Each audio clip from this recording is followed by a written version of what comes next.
Hello friends, we study about the isoquant of perfect substitution and complement। देखो, जो पीछे हमने जो वीडियो बनाई थी उसके अंदर डिस्कस कर रहा था आइसोक्वेंट कर्व।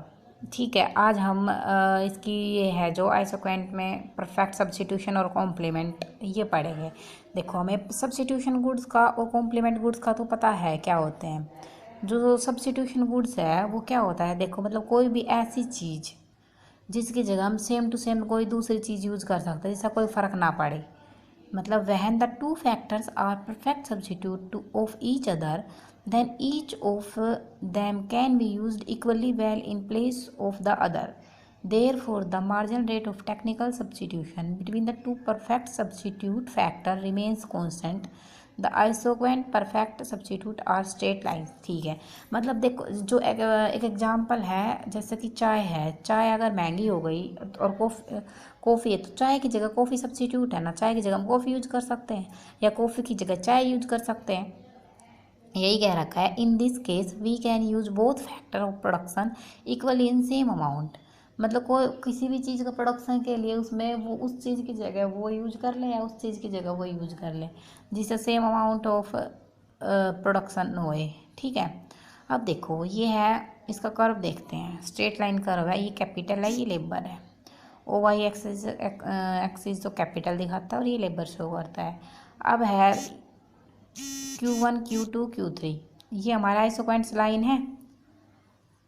किसकी है ये? परफेक्ट सब्स्टिट्यूशन की, क्योंकि इक्वली बताता है कि इक्वली प्रोडक्शन करेगा ये दोनों फैक्टर ऑफ प्रोडक्शन से।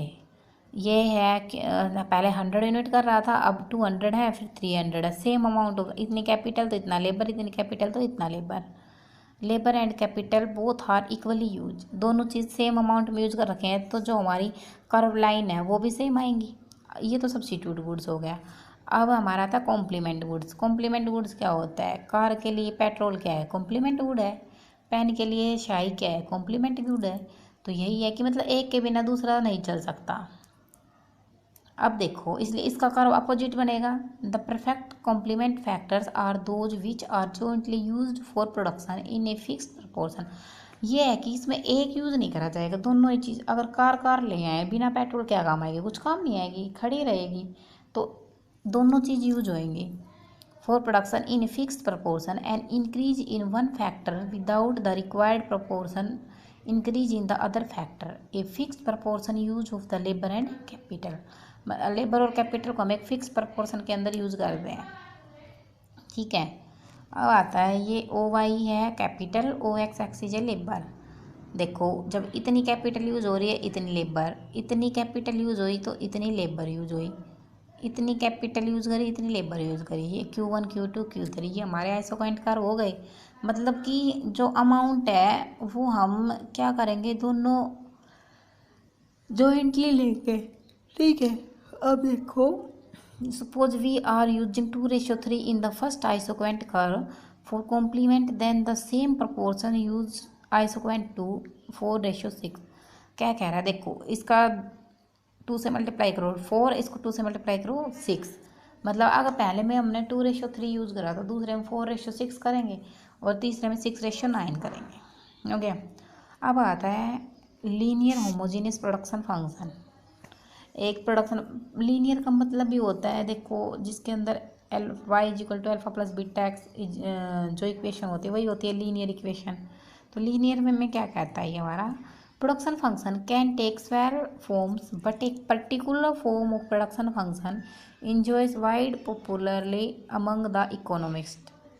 This is the linear homogeneous production function, that is production function which is homogeneous of the first degree। First degree production function होता है जिसमें आइसोक्वेंट कर्व वाला M Q equal to function of M X और M Y. एक X होता है, एक Y होता है और एम हमने कांस्टेंट ले लिया है।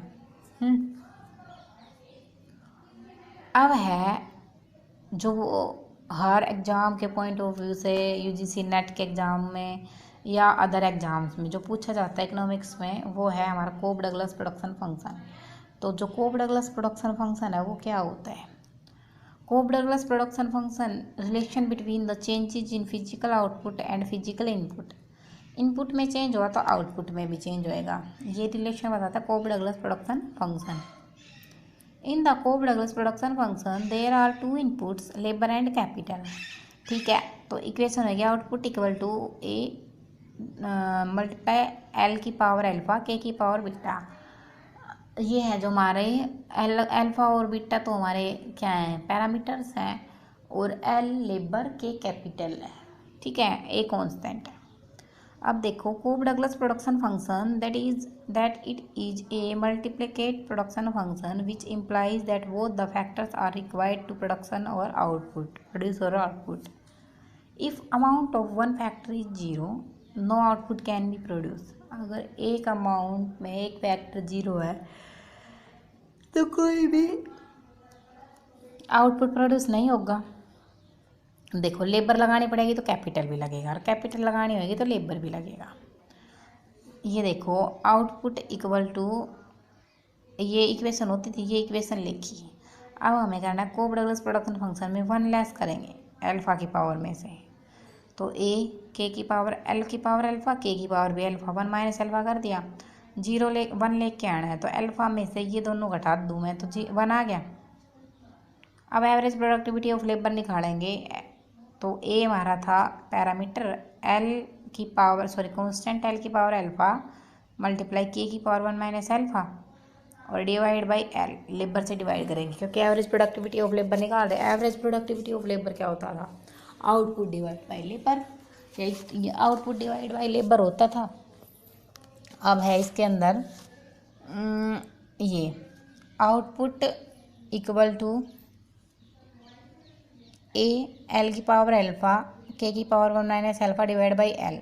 तो इसको मैं एल है इसमें से नीचे ले आऊँ, वन माइनस अल्फा हो जाएगी। अगर पावर नीचे लिख के आते हैं तो एक माइनस हो जाती है, हो गई। तो एवरेज प्रोडक्टिविटी ऑफ लेबर आ गया ए के डिवाइड बाई एल टोटल की power one minus alpha, same हो गई। अब मार्जिनल प्रोडक्टिविटी ऑफ लेबर निकालेंगे तो डेरिवेशन करेंगे। डेरिवेशन के अंदर क्या आता है, marginal productivity of labour equal to D Q divide by D L. Q ये था, इनका हम D Q divide by D L करेंगे तो ए डॉट एल पावर आगे एल अल्फा माइनस वन के, और ये सेम टू सेम। अब अल्फा खोल दिया मैंने, एक एल की पावर अल्फा रखा, एक एल की पावर माइनस वन करा। अब नेक्स्ट में जो मार्जिनल प्रोडक्टिविटी ऑफ लेबर आएगा ए डॉट अल्फा एल की पावर अल्फा के की power one minus alpha divide by alpha L. अब वन लेस करेंगे, वन लेस करा तो इसमें से वन लेस हो जाएगा, अल्फ़ा में से अल्फ़ा जाके ये जीरो हो गया। ये इसका सॉल्यूशन है। तो इसकी तरह आएगा अल्फ़ा कॉमन के divide by L one minus alpha. ये होता हमारा मार्जिनल प्रोडक्टिविटी ऑफ लेबर। ठीक है,